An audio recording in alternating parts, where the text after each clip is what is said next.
A gente se posicionou por quê? Aliás, aí, vamos ver quem estudou história direito aí. Por que a gente se posicionou na Segunda Guerra Mundial? O que aconteceu? Duas funções principais dos deputados. Primeira, legislar, né, fazer as leis que vão reger o país em nível federal. Então, por exemplo, eu não posso apresentar aqui falando, olha, determinada área da cidade de São Paulo só pode ter loja de colchão. Eu não posso fazer isso. Isso é prefeito e vereador. Da mesma maneira que o vereador não pode criar um crime. Só eu posso criar um crime, o vereador não. A gente tem o papel de dizer se o presidente se torna réu ou não se torna réu.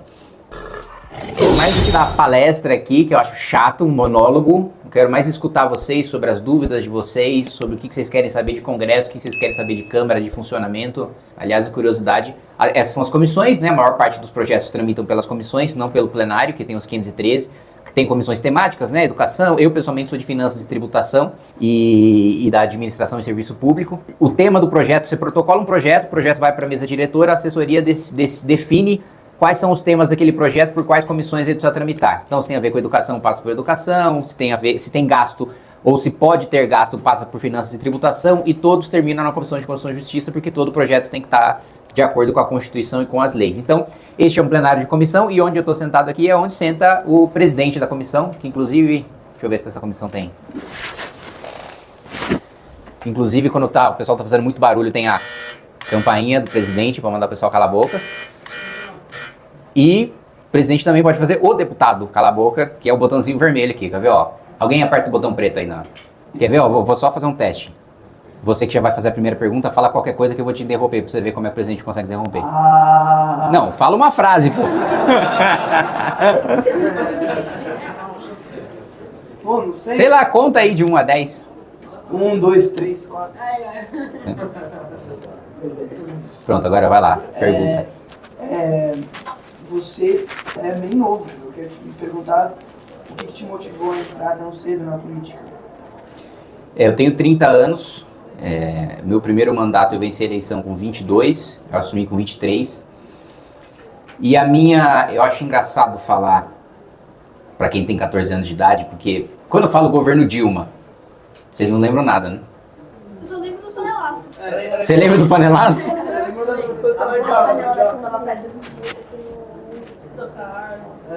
Então acho que. E a percepção de tempo de vocês? Quando fala governo Dilma, vocês pensam, puta, é um tempão atrás? Não. Mais de 2 anos. Não, eu falo que sim. Pra mim é um tempinho, assim, razoável. Mas o que me motivou foi que na época das manifestações do governo Dilma, o meu movimento era um movimento que organizou as maiores manifestações para derrubar o governo. Foi o primeiro contato que eu tive com política. Eu vim aqui para o Congresso, conversava com os deputados para virar os votos. Para derrubar o presidente da República, você precisa de 342 votos de deputados. E foi ali que eu e o meu movimento, a gente chegou à constatação de que não tinha ninguém que defendia aquilo que a gente queria defender e nem da maneira como a gente queria defender. Ou seja, não tinha ninguém que nos representasse, então a gente decidiu nos representar, disputando a eleição. Você? Eu queria saber o que é a Câmara dos Deputados exatamente, qual é a função dela? A primeira função da Câmara dos Deputados é representar a população, né?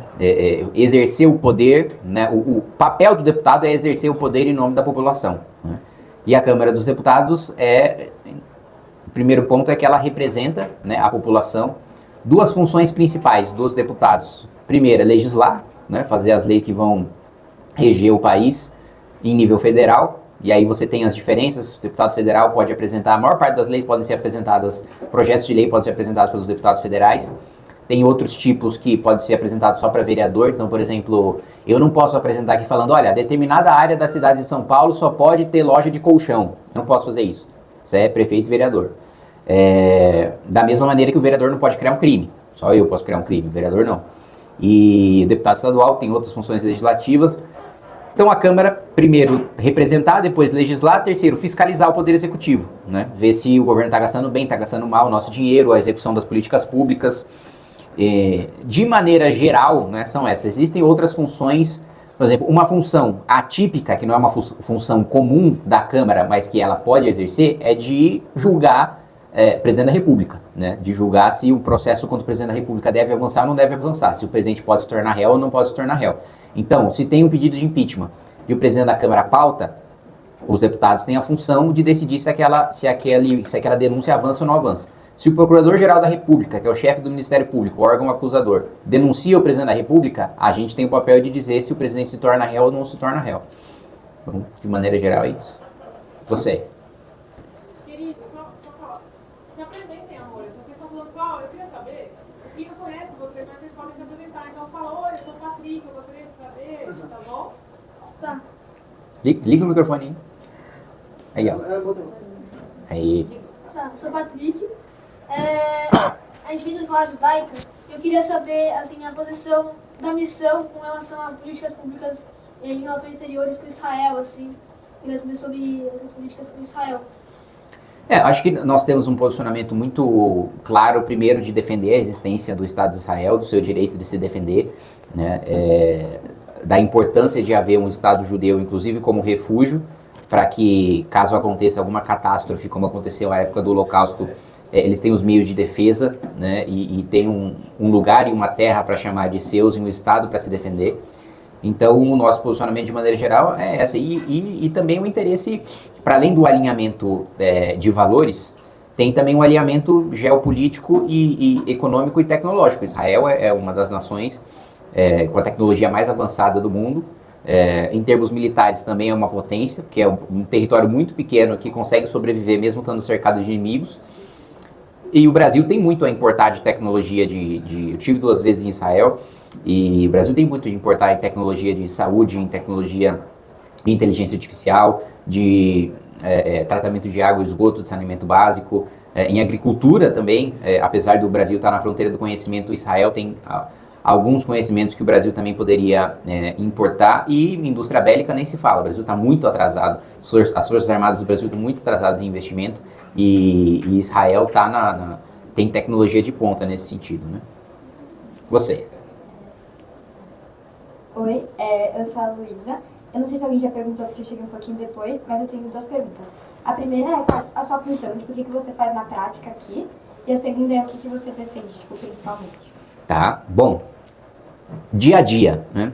A maior parte do tempo a gente passa em plenários como esse aqui, que são as comissões, e debatendo os assuntos das comissões. Então, por exemplo, hoje cedo, estava na Comissão de Finanças e Tributação, e a gente estava discutindo se nós criamos mais cargos para a Justiça do Trabalho ou não criamos mais cargos para a Justiça do Trabalho. Se tem custo, se não tem custo. Se tem custo, tem estimativa de quanto vai custar? Se tem estimativa, a gente sabe de onde a gente vai tirar esse dinheiro?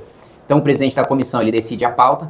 Todo projeto tem um autor e tem um relator. O relator é quem dá a redação final. Então, por exemplo, hoje, inclusive é um dia bastante ocupado para mim, porque à noite tem as sessões do plenário e eu sou relator de um projeto. Eu sou quem vai dar a redação final.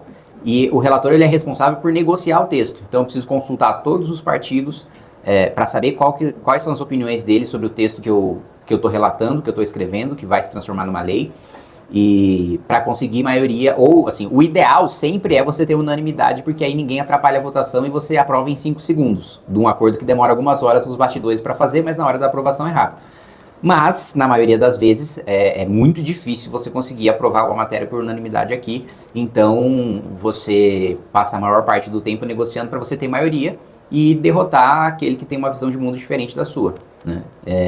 Então, o dia a dia tem muito de estudo de pauta, tem muitas reuniões para receber a sociedade civil, associações, sindicatos, organizações que representam determinados setores, porque, por exemplo, quando teve reforma tributária, vem a Associação das Bebidas Açucaradas para saber quanto é que vai ser o imposto seletivo sobre a bebida. Vem a Construção Civil para saber quanto é que vai ser o sistema tributário em relação à construção civil. Então, reuniões, estudos, articulações com os partidos, negociação de texto, muito do que a gente faz no dia a dia é isso. E aí tem também os debates nas comissões, os debates no plenário, convocar ministro, questionar ministro de Estado, apresentar requerimentos de informação para o governo ser obrigado a esclarecer alguma coisa. Muito do nosso dia a dia é isso. Quem mais? Você, no meio. Então, eu queria saber se você... Liga o microfone aí. Ligou. Eu queria saber se é possível mudar uma opinião de um deputado e além de saber se você tem medo das perseguições que você pode ter. É possível mudar a opinião de um deputado, né? Claro que tem crenças ali que não dá para mudar, que fazem parte ali da essência daquilo que a pessoa defende. Então, por exemplo, na semana passada a gente estava discutindo na Comissão de Finanças criar novas funções que só o economista pode exercer. Eu sou contra a regulamentação da profissão de economista de maneira geral, né? Eu não acho que tenha que existir nenhuma função que só um economista possa exercer. Da mesma maneira que eu não acho que tenha que ter nenhuma função que só um administrador deve exercer, nenhuma função que só um contabilista deve exercer. Eu acho que são setores que a pessoa pode demonstrar sua competência e pode ter a seleção pelo mercado de trabalho e não por uma regulamentação de conselho profissional. Essa é uma crença que muito dificilmente alguém vai mudar na minha cabeça. Muito menos no curto prazo, numa discussão de comissão. E que na semana passada a gente teve essa discussão e tinha algumas associações ali, principalmente o Conselho de Classe dos Economistas, tentando me convencer. E aí os outros deputados que discordam de mim falaram no microfone e falaram, gente, vocês não vão convencer o Kim. Essa é a crença dele. Não é que ele quer negociar alguma coisa, que ele, se mudar o texto ele pode concordar. Não existe nenhuma mudança nesse texto que faça ele concordar. Agora, existem matérias que não é tão preto no branco assim. Existem matérias que, olha, se você fizer um ajuste no texto, pode ser que eu vote a favor, né? Ou se você não fizer, não tem problema. Se isso é tão importante para você dentro dessa lei, esse artigo é tão importante para você que é inegociável, eu respeito sua posição, mas eu vou votar contra e vou trabalhar para te derrotar, né? Então dá para você mudar a opinião. Desde que aquela mudança de opinião que você busca não agrida o núcleo daquilo que aquele deputado acredita. Agora, tem outro ponto também. Muitas vezes a gente negocia aqui não para conseguir aprovar exatamente o que a gente acredita, mas se é uma coisa que eu discordo, que eu acho que é ruim para o país, eu negocio para conter danos. Eu falo, olha, tem como você mudar isso aqui para amenizar seu texto que eu considero ruim? Eu vou continuar votando contra, mas eu não vou atrapalhar a votação, se você reduzir esses danos. Ou, pode até eu, sendo relator de um projeto, eu posso querer, hoje eu sou relator de um projeto em relação à pedofilia, eu posso ter uma posição muito mais dura do que qualquer outro deputado aqui em relação apenas para pedofilia. Mas, como relator, para possibilitar que o meu texto, o meu projeto seja aprovado, eu posso negociar, amenizar alguns trechos do texto. Porque mesmo amenizando, se eu aprovar, a lei vai ficar mais dura do que ela é atualmente. Então eu estou negociando uma coisa que eu estou abrindo mão de uma visão mais dura que eu tenho, mas eu não tenho 512 que concordam comigo com o país que eu tenho na cabeça. Então eu sou obrigado a negociar para chegar num texto que eu ainda considere melhor do que a lei atual, mas não o ideal. Espera aí, que eu apontei, tem um atrás do outro. Eu acho que eu já falei que para outro depois eu vou Tá, pode eu atrás de você então. Qual que você acha que é a parte mais difícil de ser um político no Brasil? Boa pergunta. Eu acho que um dos momentos mais difíceis é quando existe uma pauta que é o que a gente chama de populismo, né? Quando existe uma pauta que é ruim para o país, mas ela é popular. E aí você apanha por estar fazendo aquilo que é certo e você vê pessoas fazendo aquilo que é errado, sabendo que é ruim para o país, mas ganhando popularidade. Eu acho que esse é um momento difícil, esse é um momento desgastante. Porque esse é o momento em que você é xingado pela pessoa que você está ajudando. Esse é o momento que você é xingado pela pessoa pela qual você está lutando. Então, eu acho que esse é um dos momentos mais difíceis. Agora você que abriu mão, foi nobre para abrir mão do seu colega. Ligou aí? Qual é o maior erro do Brasil que você acha que nós jovens já pode começar a mudar para fazer diferente daqui para frente? A Constituição de 1988. Eu acho que a nossa geração tem que rasgar a Constituição toda. A nossa, eu já estou me colocando na de vocês, né? Mas eu acho que tanto a minha geração como a geração de vocês, eu estou ali entre Z e Millennium. A gente inevitavelmente vai viver uma Assembleia Nacional Constituinte. Pela própria história do Brasil, pelo próprio tempo que as constituições historicamente duraram no Brasil, a nossa não vai durar tempo suficiente para a gente morrer com ela sendo igual. Então eu acho que a principal coisa que a minha geração e gerações mais novas têm que lutar para mudar é a Constituição de 88. O governo estabeleceu um negócio chamado arcabouço fiscal.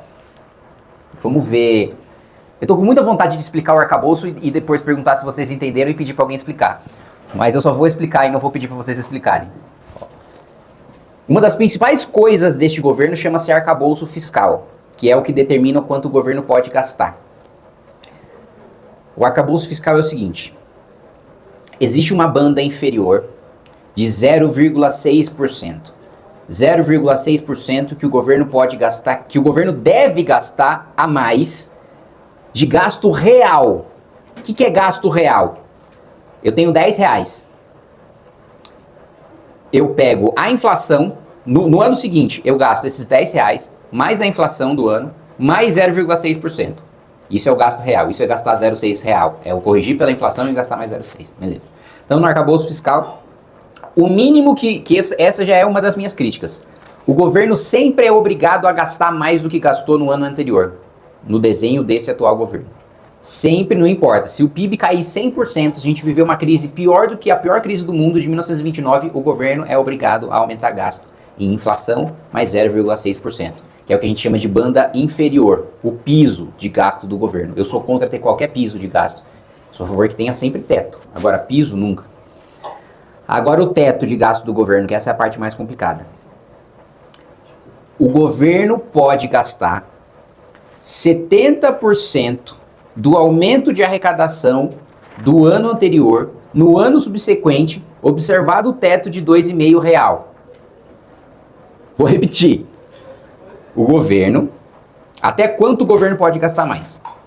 O governo pode gastar 70% daquilo que ele aumentou de arrecadação, não é da arrecadação total do ano anterior. Então, se a arrecadação tinha sido 100, e o governo, se a arrecadação tinha sido 100, aí o governo arrecadou 110.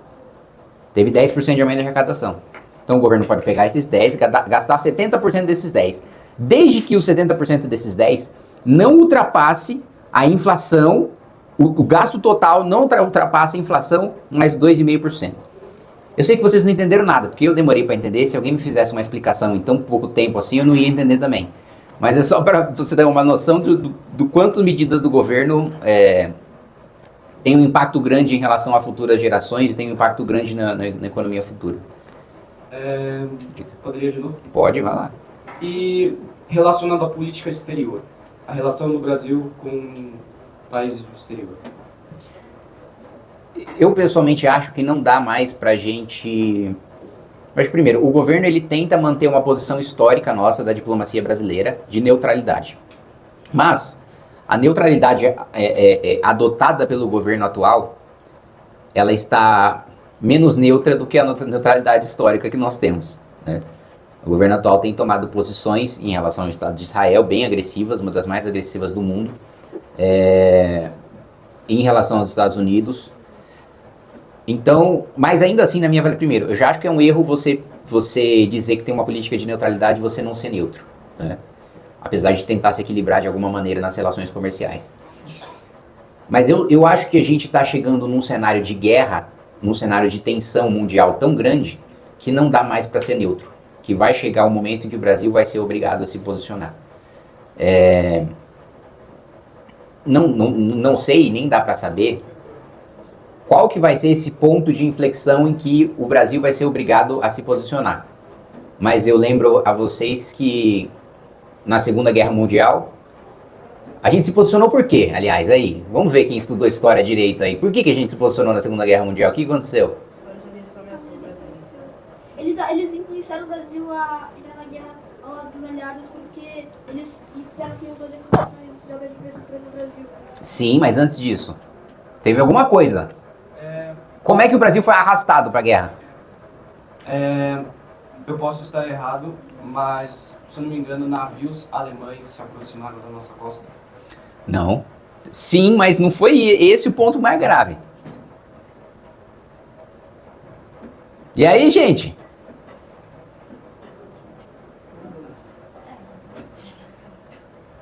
Vai, puxa uma cola aí. Alguém pergunta pro chat GPT. Qual foi o fato histórico que arrastou o Brasil para a Segunda Guerra Mundial? Qual foi o principal? Isso. E aí? Achou? Responde aí. O principal fato histórico que levou o Brasil a entrar na Segunda Guerra Mundial foi o ataque de submarinos alemães a navios brasileiros em 1942. Isso, gente, explodiram o nosso navio. Não é que, se aproximou, os Estados Unidos explodiram o navio nosso, entendeu? Esse foi o principal ponto que arrastou a gente pra guerra. Mas eu até perdi o raciocínio do que, por que eu cheguei nisso? Ah, porque você perguntou de política externa. Então, eu não sei se vão ter que explodir alguma coisa do Brasil para nos obrigar a gente se posicionar, ou se vai chegar num ponto de tensão comercial, mas a gente vai ser obrigado a se posicionar. Eu prefiro que a gente escolha se posicionar antes de que a gente seja obrigado.